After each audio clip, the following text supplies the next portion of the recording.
వీళ్ళకి మించిన భారతదేశంలో ఏ రాజకీయ పార్టీకి ఉండదు. ఆ విధమైనటువంటి ప్రచారం చేయగలుగుతారు. ఎందుకంటే వివేకానంద రెడ్డి గారిని మొన్నటి వరకు వీళ్ళు అధికారంలో ఉన్నప్పుడు మర్డర్ జరిగిన తర్వాత మేము చంపించినాము, ఎవరు అవినాష్ రెడ్డి గారు చంపించినారు అని చెప్పుకుంటూ వచ్చినారు మొన్నటి వరకు.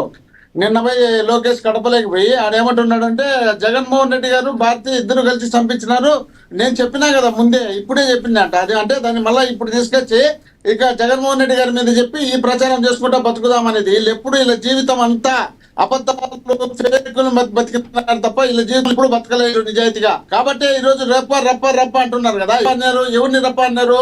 రప్ప అనేది తెలుగుదేశం పార్టీకి సంబంధించినటువంటి ఒక సభ్యత్వం ఉన్నటువంటి వ్యక్తి మళ్ళా మాట్లాడదలే. ఇంతవరకు మీరు చేసినటువంటి వచ్చే బాగా నేను ఆగడానికి నేను మాట్లాడలేదు. వినల్ గారు పరిపాలన చేసే వాళ్ళకి సిగ్గులేదా? పరిపాలన చేసే వాళ్ళకు రాష్ట్రం మీ చేతిలో ఉంది, 2 సార్లు మీరు అధికారంలో ఉంటారు. ఆ మాత్రం సిగ్గు లేకుండా ఆ చేతి మా మీద మీకు అంత చేతగాని దద్దమ్మ అనుకోవాలా? చేతగాని దద్దమ్మ పరిపాలన చేస్తున్నారు కాబట్టి కేంద్ర రాష్ట్ర ప్రభుత్వాలను కూడా మీరు కించపరుస్తున్నారు, సిబిఐని కించపరుస్తున్నారు. సిబిఐని కూడా కించపరుస్తున్నారంటే మీరు లక్షల కోట్ల రూపాయలు దోపిడీలు చేసుకున్నారు కాబట్టి ఆ దోపిడీలు చేసినటువంటి అమరావతి భూములన్నీ దోపిడీ చేసినారు కాబట్టి దాన్ని నాశపోవాలని మీ ఇష్టం వచ్చినట్టు దోపిడీగా సపోర్ట్ చేయాలని, మీ ఇష్టం వచ్చినట్టు దోపిడీకి సపోర్ట్ చేయకపోతే మీ ఇష్టం వచ్చినట్టు మాట్లాడుకుంటారు. మీరు 2 లక్షల కోట్ల రూపాయలు తీసుకుని అమరావతిలో పెట్టి మీరు సంపాదించుకున్నటువంటి 25,000 ఎకరాలు డెవలప్ చేసుకోవడానికి మీరు ప్రయత్నం చేస్తే దానికి జగన్మోహన్ రెడ్డి గారు ఇది తప్పరా బాబు, ఈ విధంగా ప్రజల సొమ్ము దోపిడీ చేయడం అన్యాయము, మనం ప్రమాణం చేసి వచ్చినాము. దీపారం భూములు కూడా కొట్టేసి పేదలకు ఎస్సీ ఎస్టీలకు సంబంధించినటువంటి దీపారం భూములు కూడా కొట్టేసి ఆ భూముల్లో మనం ఒక కోర్టు సంపాదించుకోవాలనే ఉద్దేశంలో భాగంగా మీ మీద మీరు చేసినటువంటి తప్పుల మీద మీరు చేసినటువంటి అన్యాయం మీద సిఐని కేసు పెట్టి కొట్టేసినారు కదా. అన్యాయాన్ని నిరూపించేది అధికారం ఉన్నప్పుడల్లా కేసులు కొట్టించుకుని చేతగాని ప్రభుత్వం. మీరు సిబిఐ దర్యాప్తు తీసుకొని దమ్ముంటే, ధైర్యం ఉంటే, మీ చంద్రబాబు నాయుడు గారికి దమ్ముంటే, మీ లోకేష్ గారికి దమ్ముంటే, మీ పవన్ కళ్యాణ్ గారికి ధైర్యం ఉంటే చెప్పి సిబిఐ దర్యాప్తు తీసుకోండి. చేతగానంతా వచ్చి చేతగాని మాటలు మాట్లాడుకుంటూ కూర్చుంటే ఎట్టవుతుందమ్మా? చేత అయితే టాపిక్ మీద కంక్లూడ్ చేస్తారు. మోహన్ రెడ్డి గారు మీరు వినల్ గారు ఎస్ వినల్ గారు సమయం అయిపోయింది. వినల్ గారు కాసేపు సమయం పాటించి మరోసారి మాట్లాడదాం దాని గురించి. వినల్ గారు మోహన్ రెడ్డి గారు వినల్ గారు మోహన్ రెడ్డి గారు మరొకసారి మాట్లాడదాం. సమయం అయిపోయింది, టాపిక్ మీద కంక్లూడ్ చేపిద్దాం. మోహన్ రెడ్డి గారు వినల్ గారు దయచేసి ఆగండి కాసేపు. వినల్ గారు కాసేపు ఆగండి. మోహన్ రెడ్డి గారు ఆ టాపిక్ మీద మళ్ళీ మాట్లాడదాం. మోహన్ రెడ్డి గారు ఆ టాపిక్ అన్ని మళ్ళీ మాట్లాడదాం. సూపర్ జగనన్న 2.0 సూపర్ యాప్ గురించి మీరు కంక్లూడ్ చేయండి, తర్వాత మళ్ళీ మాట్లాడదాం.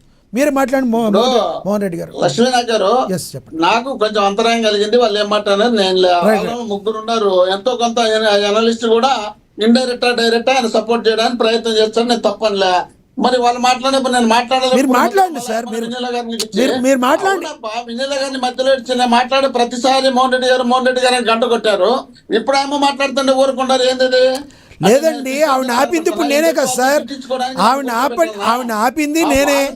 నేను కూర్చోవాలన్నా? వాళ్ళు లేదు సార్, మీరు మాట్లాడండి కానీ టాపిక్ మీద మాట్లాడండి. అది మాట్లాడండి. వచ్చిన తర్వాత రాష్ట్రంలో రేపులు, దోపిడీలు, గంజాయిలు, మద్యము, మైను మొత్తం అంతా కబ్జాలు చేస్తూ దానికి ఎక్కడన్నా చిన్న క్వశ్చన్ చేసినా కూడా వాళ్ళను అక్రమంగా కేసుల్లో పెట్టించి ఒక కేసును 20 చోట్ల కేసులు పెట్టించి రాష్ట్రం మొత్తం తిప్పే కార్యక్రమం చేస్తున్నారు. కాబట్టి ఈ అక్రమ కేసులు పెట్టినటువంటి అధికారులను సప్త సముద్రాలు దాటిన ఈడ్చుకొచ్చి బట్టలు ఇడిపీయడం అంటే ఒంటి మీద ఉండే బట్టలు ఇడిపీయడం కాదు, వాళ్ళు వేసుకున్నటువంటి డ్రెస్ ఉంటుంది చూడు, పోలీసు వాళ్ళకు ఒక ప్రత్యేకమైన డ్రెస్ ఇచ్చారు, మీకు నాకున్న డ్రెస్సులు కాదు. ఆ డ్రెస్ ఇప్పడం అంటే తప్పు చేసినటువంటి వ్యక్తులను సస్పెండ్ చేసి ఆ తర్వాత చర్య. కనీస జ్ఞానం అన్న తెచ్చుకోండి తల్లి. జ్ఞానం లేకుండా ఇష్టం వచ్చినట్టు ఏది బుద్ధి పడితే అది మాట్లాడేసి దొబ్బేసి మంత్రుల మీద నిందలేసి అవుతుంది. అది బట్టలు ఇప్పడం అంటే ఎస్ వినీల్ గారు ఆగండి. మీ ఇష్టం వచ్చినటువంటి మా మీద మీరు నిందలు వేసుకుంటా పోతే మీ ఇష్టం వచ్చినటువంటి వినీల్ గారు అది మిమ్మల్ని వాంటెడ్లీ మాట్లాడింది కాదు. యా వినీల్ గారు వాంటెడ్లీ మాట్లాడింది అయ్యి ఉండదు. వాళ్ళ సైడ్ అలా యా కొంచెం మోహన్ రెడ్డి గారు మహిళలు ఉన్నారు మోహన్ రెడ్డి గారు మహిళలు ఉన్నారు. దబ్బటం అనే మాటని ఆయన కూతురు వయసు ఉంటుంది, ఆయన ఏం మాట్లాడుతున్నారు? వెన్నెల గారు ఒక్కసారి వినండి. మీరు మళ్ళా చెప్తాను నేను, మీకు తప్పు అనిపించింది మళ్ళా ఇంకొక వినండి. అది ఏ అంటే విజ్ఞానం లేకుండా మేము లేవండి. మోహన్ రెడ్డి వినీల్ గారు ఆయన చెప్పింది జగన్మోహన్ రెడ్డి గారు అలా అన్నారని ఇందాక ఎప్పుడైతే మనం గతంలో అన్న మాట గురించి మీరు మాట్లాడారో దాని గురించి మాట్లాడారు కానీ విరిగా మాట్లాడలేదు. స్లాంగ్ ప్రాబ్లం అది వాంటెడ్లీ ఆయన మాట్లాడింది కాదు. మీరు అన్యత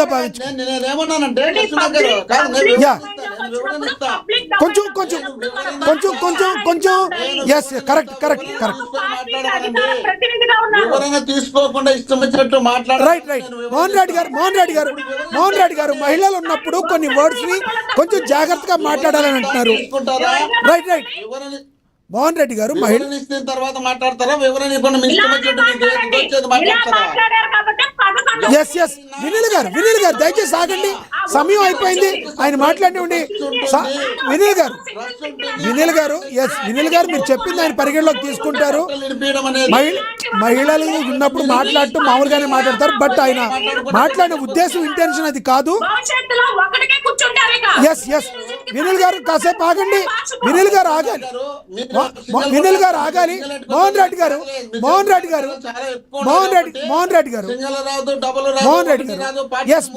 దాన్ని వదిలేయండి.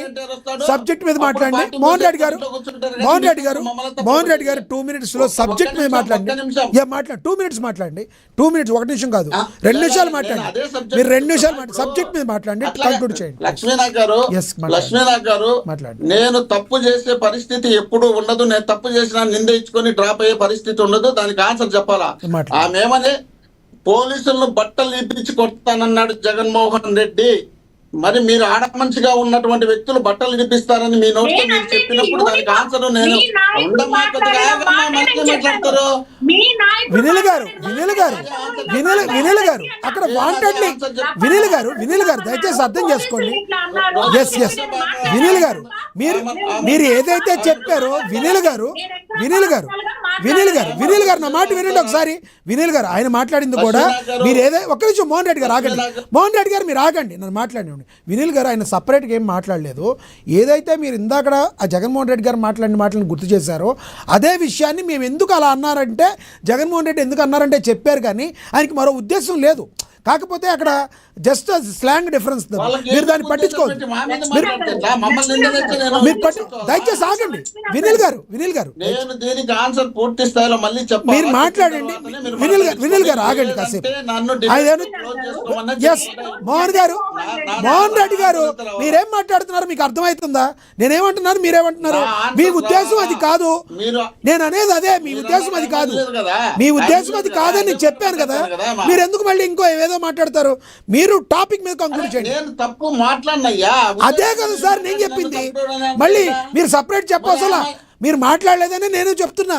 మీరు తప్పు మాట్లాడారని నేను అంట్లా. అది మిస్అండర్స్టాండ్ చెప్తే ఇంకోట్లేదు. కాబట్టి అదే చెప్పండి. జగన్మోహన్ రెడ్డి గారు పెట్టినటువంటి 2.0 అనేది మా పార్టీతో పాటు ప్రజలకు సంబంధించిన దాంతో పాటు మీరు చేస్తున్నటువంటి అలిగేషన్లను అనవసరంగా మేము పెట్టినటువంటి వీడియోలు తీసుకుపోయి కట్ చేసి దానికి ఒకదానికి ఒకటి జాయింట్ పెట్టేసి రావన్న కదా తీసుకుపోయి ఆ ఉపా చట్టం పెట్టి ఎక్కడెక్కడో చేసేంతా తిప్పుతున్నారు చూడు. ఆ విధమైనటువంటి పరిస్థితి రాకుండా ఉండాలంటే మా దగ్గర ఒరిజినల్ ఎవిడెన్స్ ఉంటే మాకు అట్లా ఉంటుంది. అదేవిధంగా మీరు చేసినటువంటి తప్పులన్నీ దాచిపెట్టేసి మీరు మీ ఇష్టం వచ్చినట్టు మీరు చేసిన తప్పుని మా తప్పే చేయలేదు, మేము కరెక్ట్ గా ఉన్నామని చెప్పి మా మీద నిందనేస్తారు చూడు. వీటన్నిటిని పెట్టంటే అది కూడా ఉంటుంది. అదేవిధంగా ప్రజలకు మీరు ఇచ్చినటువంటి హామీలతో పాటు, ప్రజలకు మీరు చేసినటువంటి మోసాలతో పాటు, ప్రజలకు మీరు చేస్తున్నటువంటి అన్యాయంతో పాటు, ప్రజల ప్రజల మీద మీరు చేస్తున్నటువంటి దాడులతో పాటు చిన్నపిల్లలకు అన్నం కూడా లేకుండా పురుగులు పెట్టినటువంటి అన్నం పెట్టే కార్యక్రమంతో పాటు రాష్ట్రంలో మీరు ఇచ్చినటువంటి సూపర్ 6 సూపర్ ఫెయిల్ అయింది. దాంతో పాటు మీరు ఇచ్చినటువంటి గ్యాస్ సిలిండర్లు 3 ఇస్తామని చెప్పి ఒక్కటిచ్చి క్లోజ్ చేసిన దాంతో పాటు మీరు అమ్మలకు అక్కలకు 40 ఏళ్ళకి పెన్షన్ ఇస్తామని దాంతో పాటు రైట్ సార్, రైట్, మీకు అర్థమైంది. ఓవరాల్ గా చెప్పండి, సమయం లేదు. వాళ్ళకు ఉద్యోగాలు రాకపోతే వాళ్ళకు ఉద్యోగ వృత్తి ఇస్తామని చెప్పి యువకుల మిగతాయి కూడా వస్తాయా సార్? సార్ నేను ఒక క్వశ్చన్ మిమ్మల్ని అడగొచ్చా? ఒక 5 నిమిషాలు ఎక్స్టెన్షన్ చేద్దాం. మీరు ఎవరు ప్యానలిస్ట్ కాదు. ఒకటి మోహన్ రెడ్డి గారు మీ యాప్ గురించి మీరు చెప్పమంటే అవి కూడా చెప్తున్నారు మీరు. దానిలో మరి గతంలో మీరు ఇచ్చిన హామీలు వదిలేసి ఏదైతే సిపిఎస్ రద్దు చేస్తామన్నారు, మద్యపానం పూర్తిగా నిషేధం చేస్తున్నారు, ఇవన్నీ చేయలేదు. అవి కూడా పెడతారు యాప్లో. జిపిఎస్ పెట్టాం, మద్యపానం 42,000 బెల్ట్ షాపులు రద్దు చేసినాం, 2 లక్షల బెల్ట్ షాపులు పెట్టుకున్నారు. రైట్ మోహన్ రెడ్డి గారు, మీ యొక్క అభిప్రాయం అర్థమైంది. యాప్ యొక్క వినీల్ గారు ఇద్దరు కంక్లూడ్ చేయాలి ఇంకా ప్లీజ్. వీళ్ళు వచ్చినారు, వీళ్ళు బెల్ట్ షాపులు అని చెప్పినటువంటి పెద్ద మనుషులు 2 లక్షల బెల్ట్ షాపులు పెట్టి ప్రతి గ్రామంలో. అవును సార్, ప్రజా కోర్టులో వీటన్నిటికీ కూడా న్యాయం జరుగుతుంది. మీ యొక్క యాప్ సార్, మీ యొక్క యాప్ ఏదైతే ఉందో మోహన్ రెడ్డి గారు, మీ యొక్క యాప్ ఏదైతే ఉందో ప్రజల కోసమా, మీ వైసీపీ కార్యకర్తల కోసమా? ప్లీజ్ అదొక్కటి చెప్పి కంక్లూడ్ చేయండి సార్ ప్లీజ్. మా కార్యకర్తలకు చేస్తున్నటువంటి వాళ్ళు దౌర్జన్యాలు, దోపిడీలు, రైట్, అదే ఈ ప్రజల కోసం కాదు, అన్నిటినీ అందులో సమకూర్చి ఓకే, అది మీ కార్యకర్తల కోసం పెట్టిన యాప్. చెప్తే పదే అడగడమే ఉంది. మీరే లైవ్ పెట్టి చూపించినారు కదా, జగన్మోహన్ రెడ్డి గారు ఏ సబ్జెక్ట్ మీద ఎందుకు పెట్టారని చూపించినారు కదా. మీరు మాట్లాడిన మాటలు ఇప్పుడు వేరుగా వెళ్ళింది, లేక ఇంకోటే వచ్చిందని అనుకుంటున్నారు. రైట్, మీ అభిప్రాయం అర్థమైంది. ఎస్, వేణుగోపాల్ గారు కంక్లూడ్ చేయండి ప్లీజ్.